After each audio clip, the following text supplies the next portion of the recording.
Good morning. এই ভিডিঅ'ত class 10 মেথছৰ স্থানাংক জ্যামিতিৰ বিভাজন সূত্ৰৰ বিষয়ে আলোচনা কৰিম। ইয়াৰ আগৰ ক্লাছত আমি দূৰত্বৰ সূত্ৰৰ বিষয়ে আলোচনা কৰিছিলোঁ আৰু অনুশীলনীৰ অংকবিলাক কৰিছিলোঁ। আজি আমি বিভাজন সূত্ৰ, দুটা বিন্দু সংযোগ কৰা ৰেখা আমি ধৰি লৈছোঁ এ এটা বিন্দু, বি এটা বিন্দু। ইয়াৰ স্থানাংক আমি ধৰি লৈছোঁ x1 y1, বি বিন্দু x2 y2। আমি দুটো অক্ষ টানিছোঁ, এই অক্ষ দুটা সাপেক্ষে বিন্দু দুটাৰ স্থানাংক x1 y1 x2 y2। এই দুটা বিন্দু সংযোগ কৰা ৰেখা AB ৰেখাক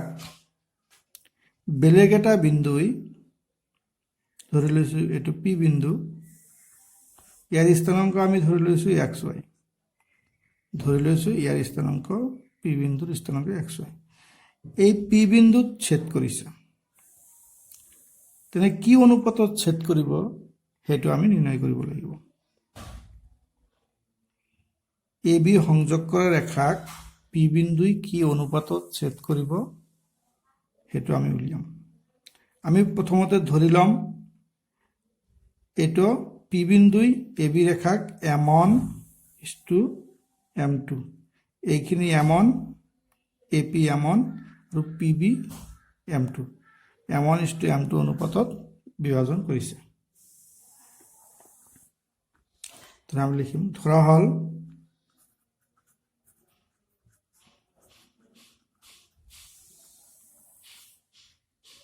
A x1 y1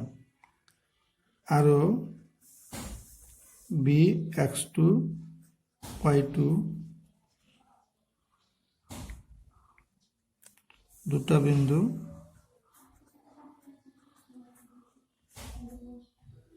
আকৌ ধৰা হ'ল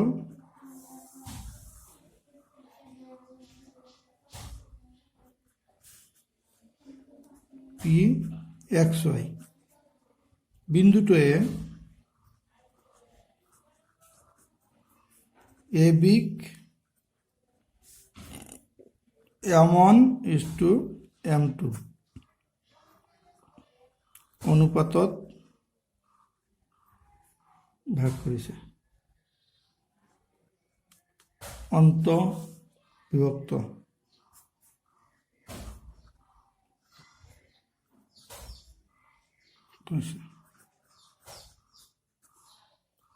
তেনে আমি ধৰি লৈছোঁ AB সংযোগ কৰা ৰেখাক পি বিন্দুতে M1:M2 অনুপাতত ভাগ কৰিছে। তেনেহ'লে পি বিন্দুৰ স্থানাংক কিমান? আমি xy ধৰিছোঁ, তেনেহ'লে x ৰ মান কিমান, y ৰ মান কিমান? তাৰ কাৰণে আমি কি কৰিব লাগিব? আমি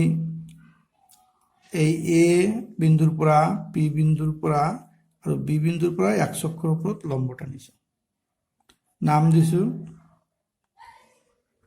RST। এইটো x অক্ষ, এইটো y অক্ষ, মূল বিন্দু। আমি কি কৰিছোঁ? A বিন্দুৰ পৰা, পি বিন্দুৰ পৰা আৰু বি বিন্দুৰ পৰা x অক্ষৰ ওপৰত লম্ব টানিছোঁ। আৰু কি কৰিছোঁ? A বিন্দুৰ পৰা আৰু পি বিন্দুৰ পৰা x অক্ষৰ সমান্তৰালকৈ ৰেখা টানিছোঁ, যিটোৱে PS-ক কিউ বিন্দুত ছেদ কৰিছে আৰু BT-ক চি বিন্দুত ছেদ কৰিছে, ধৰি লৈছোঁ।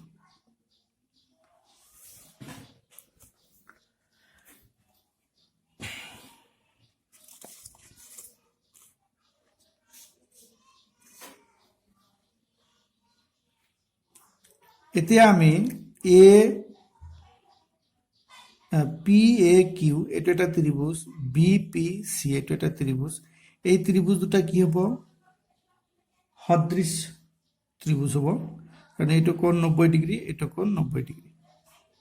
আমি লম্ব টানিছোঁ যিহেতু। আৰু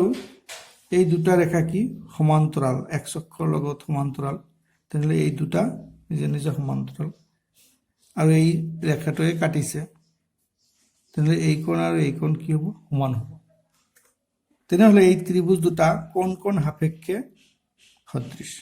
এ থেকে ত্রিভুজ PAQ সদৃশ ত্রিভুজ BPC কি সাপেক্ষে কোন কোন শর্ত সাপেক্ষে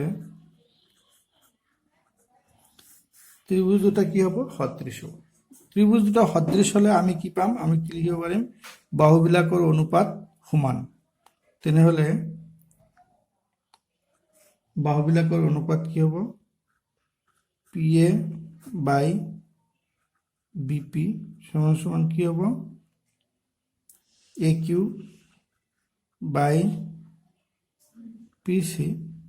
AQ বাই PC সমান সমান PQ বাই BC যেহেতু ত্রিভুজ দুটা সদৃশ তেনেহলে ইহঁতৰ বাহুবিলাকৰ অনুপাত কি হব সমান হব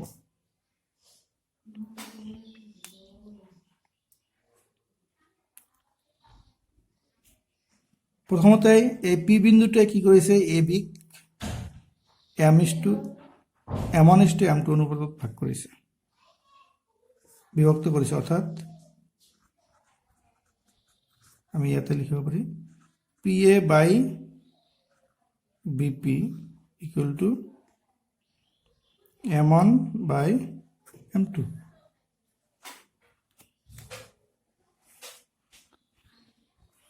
এতিয়া চোৱা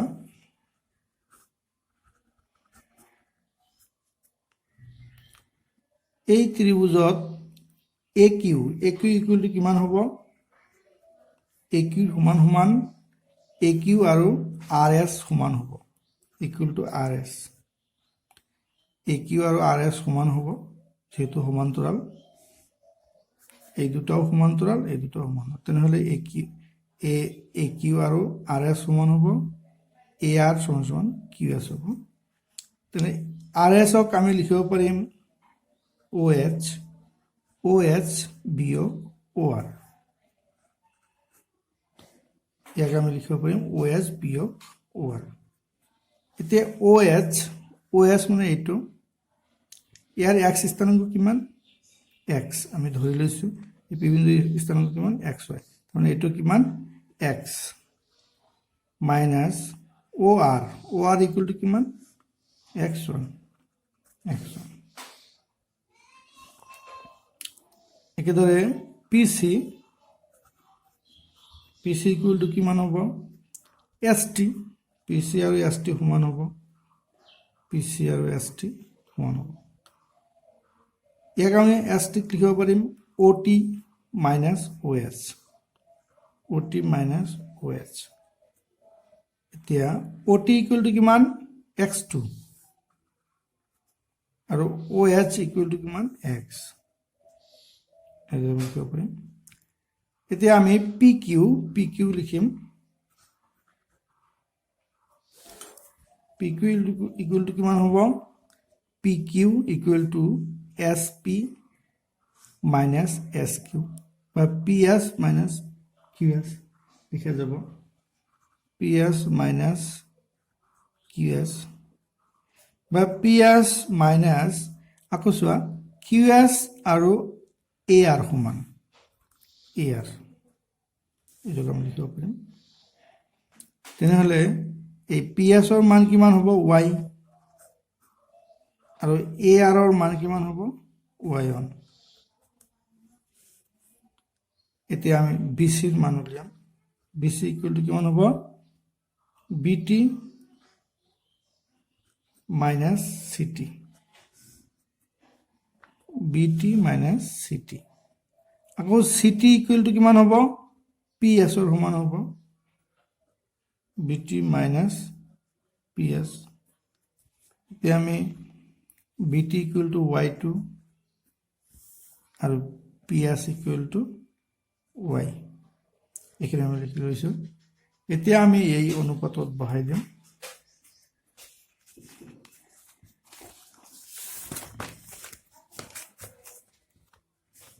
বহাই দিলে কি হ'ব চোৱা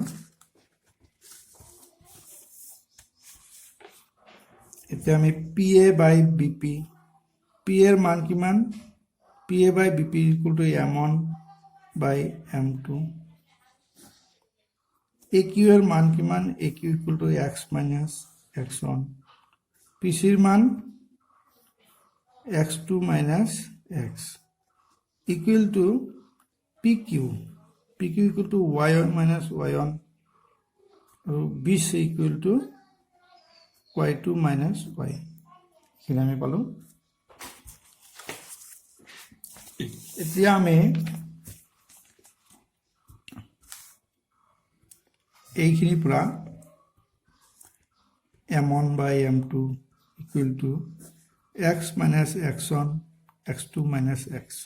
ইয়াৰ পৰা আমি কি পাম, এইটো ইয়াৰ লগত পূৰণ, এইটো ইয়াৰ লগত পূৰণ কৰিলে কি হ'ব, M1 x2 minus M1 x equal two এইটো ইয়াৰ লগত পূৰণ M2 x minus M2 x1, x খিনি এক পিনে ল'ম, M1 x2 এইটো আমি বাও পিনে আহিলে M2 x1 ইকুৱেল টু এইটো পিনে লৈ যাম M2 x plus M1 x, ইয়াত আমি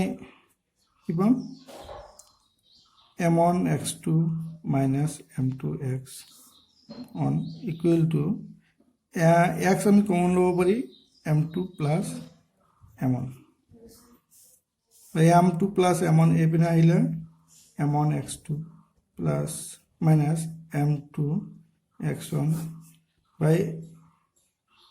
M2 plus M1 by M1 plus M2 equal to কি থাকিল x, নহ'লে xৰ মান কিমান, M1 x2 minus M2 x1 by M1 plus M2, এইটো আমি x স্থানাংক পালোঁ, x স্থানাংক পালোঁ। আমি এতিয়া এইটো আৰু এইটোৰ পৰা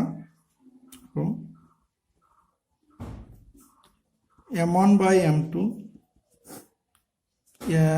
M1 by M2 equal to y minus y1 y2 minus y, ইয়াৰ পৰা আমি পাম, ইয়াৰ পৰা আমি কৰিলে কি পাম, এইটো পূৰণ কৰিলে M1 y2 minus M1 y equal to M2 y minus M2 y1, M1 y2 এইটো এইপিনে আহিলে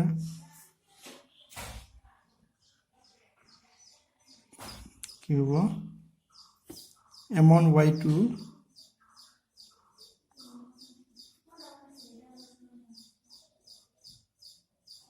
চোৱা, ইয়াৰ আগতে চোৱা আমি কি কৰিছোঁ, M1 x2 M2 x1 এইটো প্লাছ হ'ব, এইটো প্লাছ হৈ যাব, এইটো এইপিনে আহিলে প্লাছ হৈ যাব, প্লাছ হৈছে, এইটো প্লাছ হ'ব, এইটো প্লাছ হ'ব, একেদৰে এইটো এইপিনে আহিলে প্লাছ হ'ব, M2 y1 equal to M1 y plus M2 y, তেনেহ'লে M1 y2 plus M2 y1, এইটো y common M1 plus M2, M1 y2 plus M2 y1 by M1 plus M2 equal to y, তেনে y স্থানাংক কিমান পাইছোঁ, M1 y2 plus M2 y1 by M1 plus M2, এইটো plus হ'ব, তেনেহ'লে x স্থানাংক হ'ল M1 x2 plus M2 x1 by M1 M2, y স্থানাংক equal to M1 y2 plus M2 y1 by M1 plus M2, এইটো হ'ল আমাৰ এই P বিন্দুৰ স্থানাংক। গতিকে পি বিন্দুৰ স্থানাংক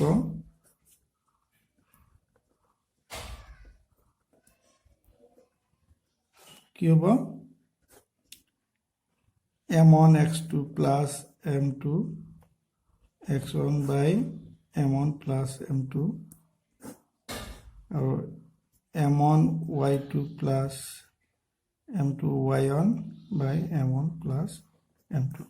এটা হল পি বিন্দুৰ স্থানাংক এই পি বিন্দুতে এ বি ৰেখা কি কৰিছে m1 m2 অনুপাতত ভাগ কৰিছে তেনেহলে এই সূত্ৰটো ব্যৱহাৰ কৰি আমি যিকোনো দুটা বিন্দু সংযোগ কৰা ৰেখাই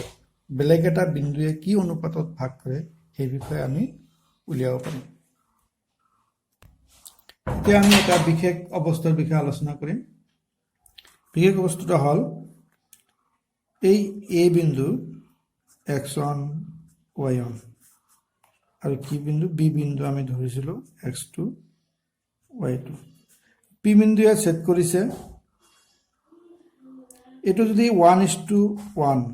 অনুপাতত ছেদ কৰে মানে সমান সমান A P A equal to P B যদি সমান সমান হয় তার 1:1 অনুপাতত ভাগ কৰিব তেনেহলে এই সূত্ৰটো কি হ'ব যদি এই পি বিন্দুতে এ বি ৰেখাক সমান অনুপাতত ভাগ কৰে মানে 1:1 অনুপাতত ভাগ কৰে তেনেহলে হ'ব এই সূত্ৰটোৰ পৰা আমি পাম পি বিন্দুৰ স্থানাংক হ'ব সূত্ৰটো আছিল m1 x2 plus m2 x1 by m1 plus m2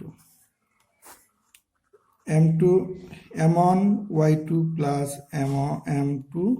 y1 by m1 plus m2 যদি অনুপাতটো কি 1:1 আর m1 is to m2 equal to কিমান 1:1 তেনেহলে আমি পাম m1 এর মান 1 plus m2 এর মান 1 1 into x2 1 into x1 1 into y2 plus 1 into y1 1 plus 1 তেনেহলে হ'ব 2 x2 plus x1 y2 plus y1 by 2 বা ইয়াক আমি এনেকৈ লিখিব পাৰি x1 plus x2 by 2 y1 plus y2 by 2 এটো হল মধ্যবিন্দুৰ স্থানাঙ্কৰ বিভাজন সূত্ৰ মধ্যবিন্দুৰ স্থানাঙ্কৰ সূত্ৰ কোনো দুটা বিন্দু সংযোগ কৰা ৰেখাক যদি কোনো মধ্যবিন্দুত বিভাজন কৰে তেনেহলে এটো সূত্ৰ হ'ব এই সূত্ৰবিলাক ব্যৱহাৰ কৰি আমি পিছৰ অংকবিলাক কৰিম